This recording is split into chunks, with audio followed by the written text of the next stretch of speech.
ॐ शुक्लाम्बरधरं विष्णुं शशिवर्णं चतुर्भुजं प्रसन्नवदनं ध्यायेत् सर्वविघ्नोपशान्तये। श्रुतिस्मृतिपुराणानामालयं करुणालयं Namami भगवत्पादशङ्करं लोकशङ्करम्। Namaste. Now we will see the meanings of Shri Vishnu Sahasranama based on Shri Shankaracharya Bhashya, verse 58. First we will see the verse. Mahavaraho Govindah Sushenah Kanakangadi Guhyo Gabhiro Gahano Guptash Chakragadadharaha. The names, the namas herein are Mahavaraha, Govindaha, Sushenaha, Kanakangadi, Guhyaha, Gabhiraha, Gahanaha, Guptaha, Chakragadadharaha. There are 9 namas herein. We will see the meanings of each of these one by one. The first nama is Mahavaraha. Mahancha Asau Varahascheti, the great Varaha. So here in this nama we have two components. It is a compound term, Mahat and Varaha. Varaha is well known, the Varaha avatara, the wild boar avatara, where Bhagavan Vishnu uplifted or protected Bhudevi. So it's a great deed, it is a great feat, and hence he is glorified by this nama Mahavaraha. The second nama is Govindaha. There are a couple of interpretations herein. Now we will see the first interpretation. Gobhihi Vanibhihi Vindate iti Govindaha. So the one who is attained by speech. Here in the nama Govinda, we see two components, Go and Vinda. Go is interpreted by Acharya as Vani. Vani is speech. Vinda is Vindate, is attained. So the one who is attained by speech. What kind of a speech? Speech here refers to the various stotras. So the one who is praised, glorified, prayed to by the various stotras. So by praying to Bhagavan Narayana through the stotra, shlokas and mantras, the mind gets focused, and then gradually one progresses in the path of spiritual realization. So that idea is indicated by the first interpretation, Govindaha. The second interpretation, Veti Vedanta Vakyairitva Govindaha, the one who is known through the statements of Vedanta. So here again we see the term Govinda has two components, Go and Vinda. So here again the word Go refers to speech. What kind of speech? In the previous occasion, it was understood, implied that the speeches in the form of prayers. Here, the speech is clearly defined by Acharya as Vedanta Vakya. Vedanta refers to the Upanishads, and Vedanta Vakya is the various mantras, the Mahavakyas, Aham Brahmasmi, Tattvamasi, Prajnanam Brahma, Ayamatma Brahma. So these are the various Vedanta Vakyas that indicate the nature, the Swarupa of Bhagavan. And so through those Vedanta Vakyas, the one who is known. So here the Vinda is interpreted to have been derived by the verbal form Veti, to know. So the one who is known through Shravana, Manana and Nididhyasana.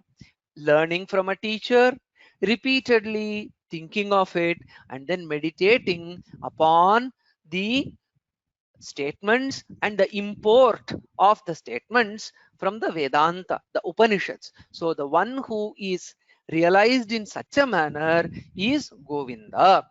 In essence, the one who is attained by sincere words of prayer, and then the one who is realized by reflecting upon the very great Vedantic utterances, statements, that is Govinda.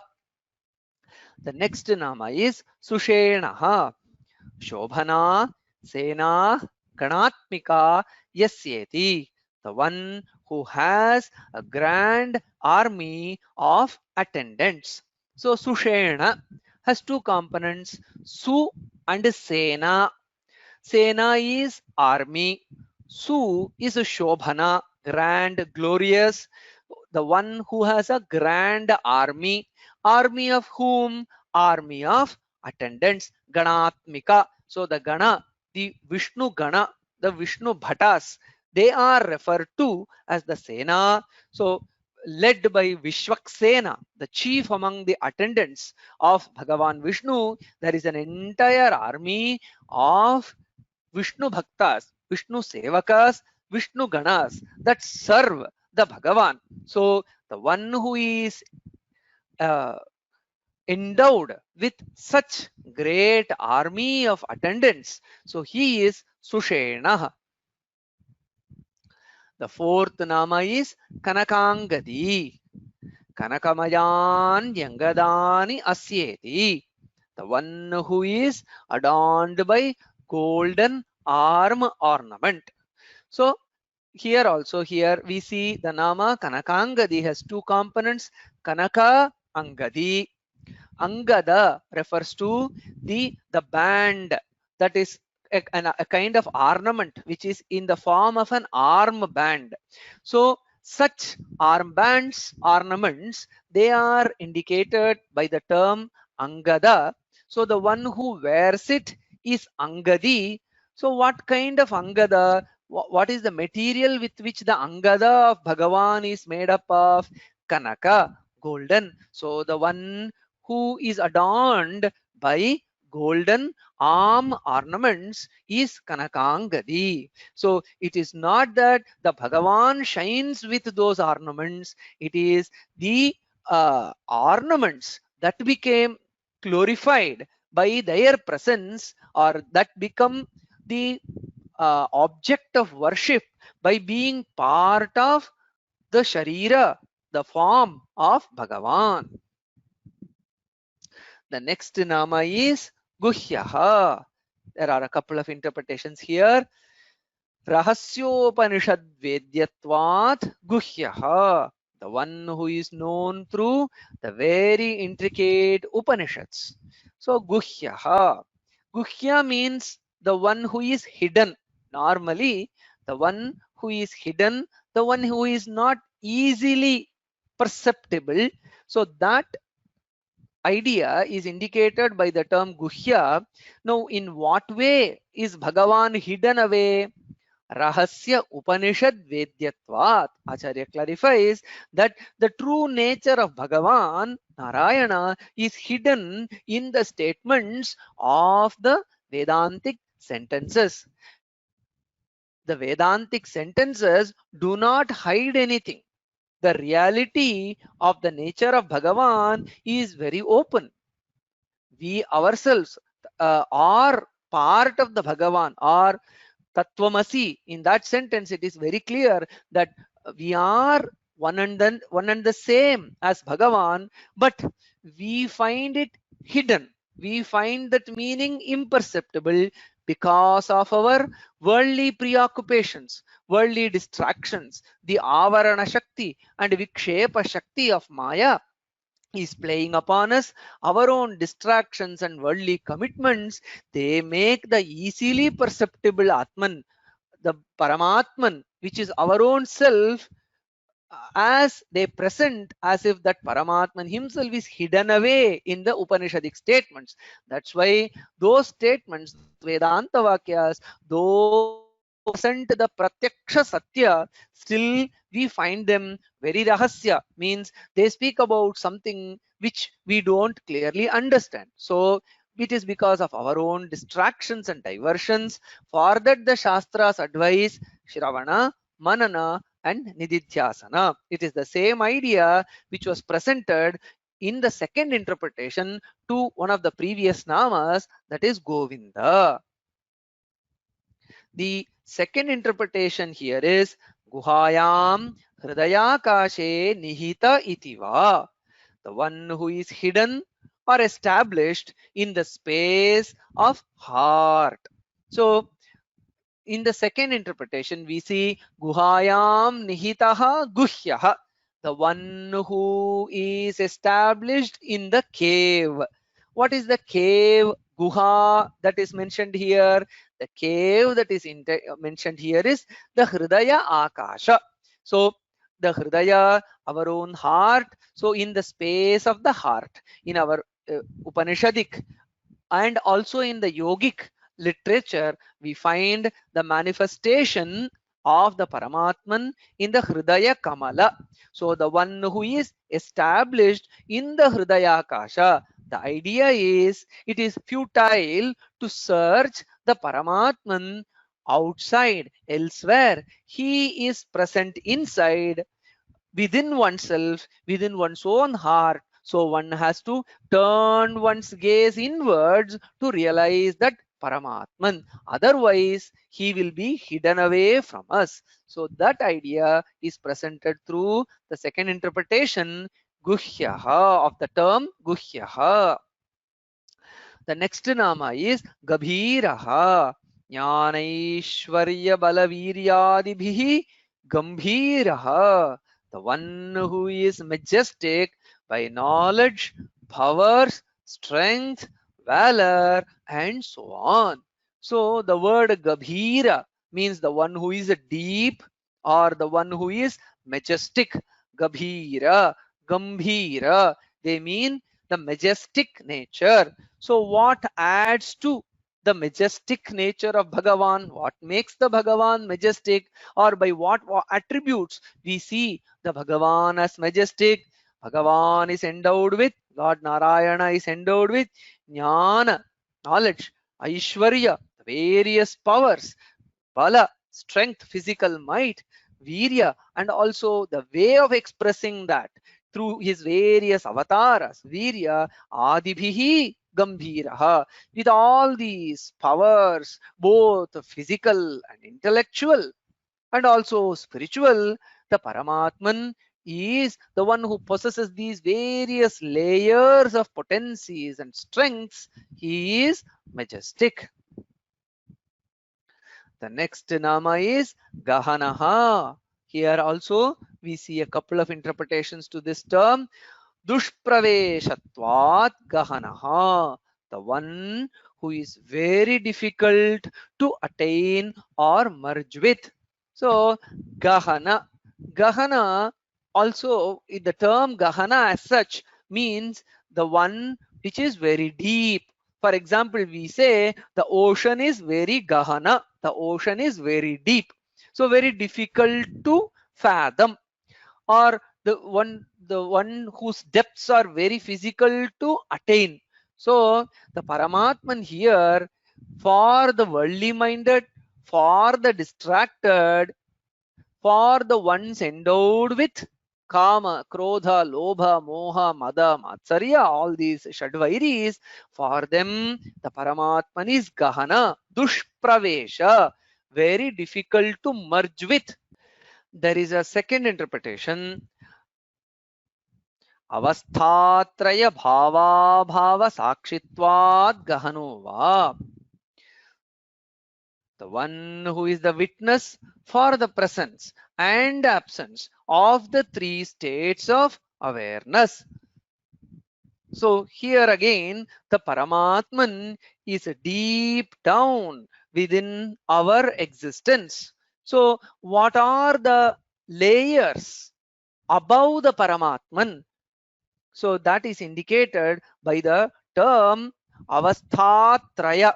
So the three layers beneath which the Paramatman exists is the three states of consciousness: the waking state, the dream state, and deep sleep state. So being the substratum, being the deepest state of our existence, he watches these three progressively deeper states. So their existence and their non-existence. So the dream state exists, then it goes into non-existence, and deep sleep state manifests, and after deep sleep state the waking state manifests and deep sleep state goes away. So the bhava and abhava, the manifestation and the disappearance of these states, they keep happening, and then being the deepest state of our existence, the true state of our existence, the one who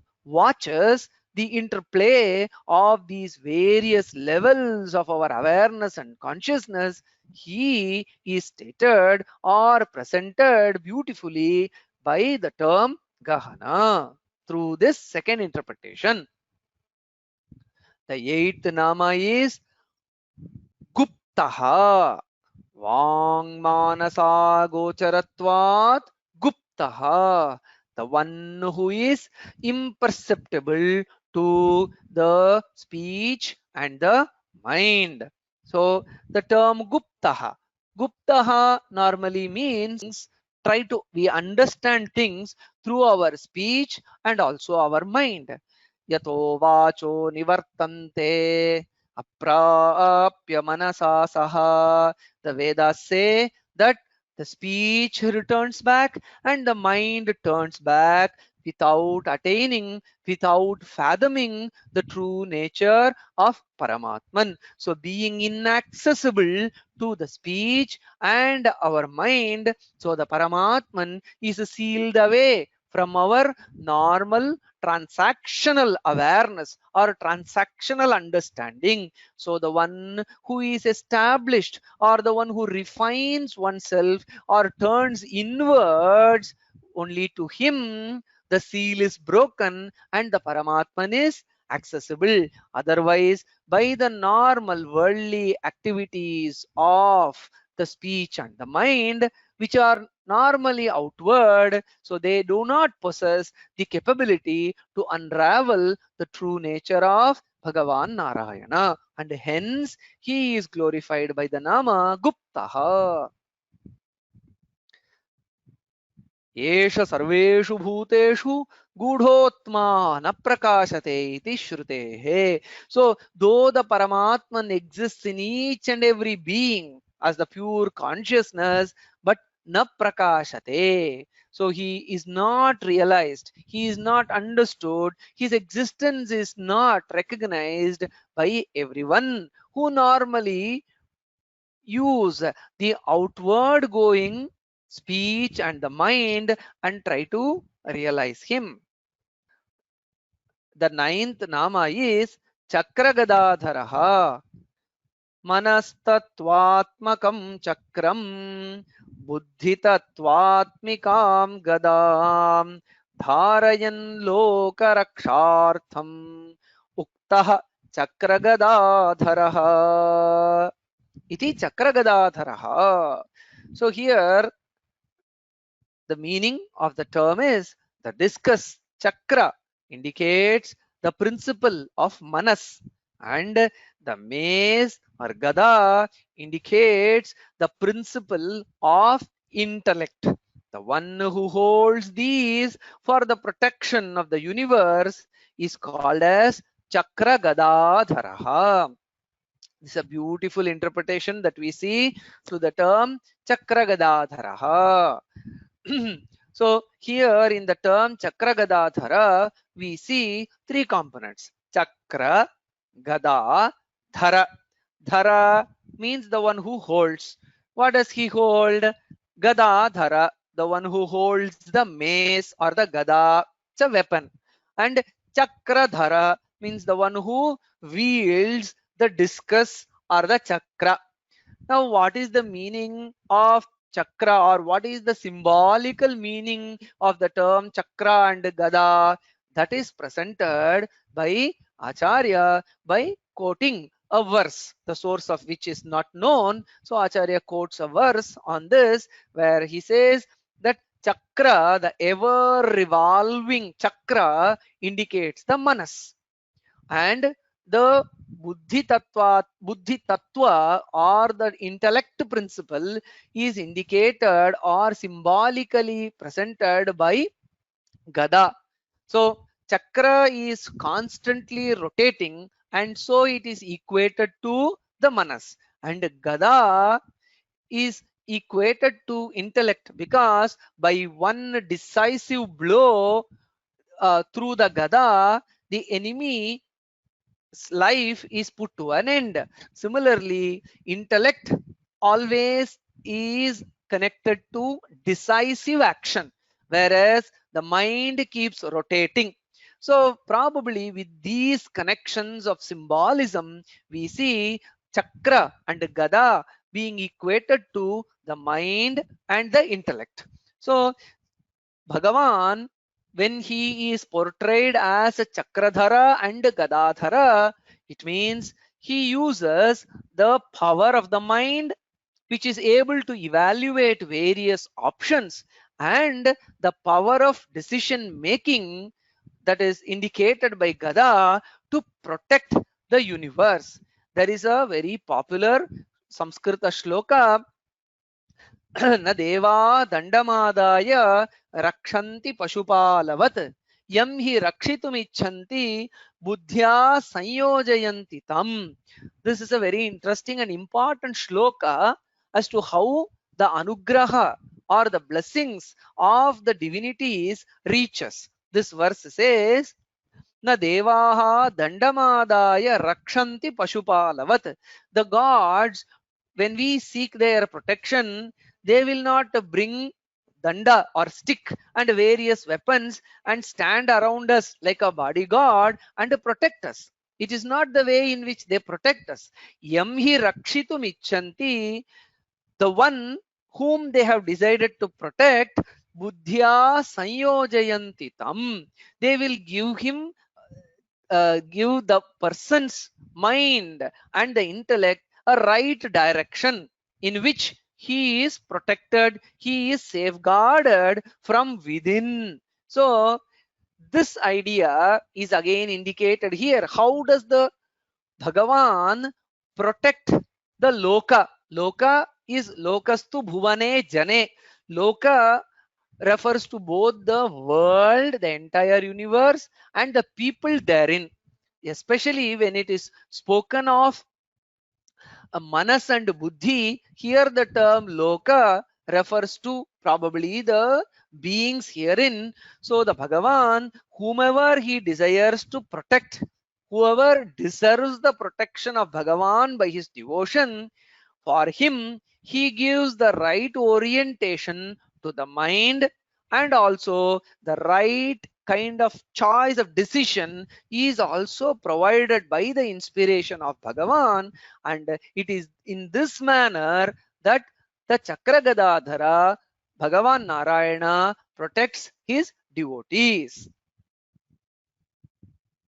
So with these 9 namas in this verse 58, we have thus far seen 546 namas.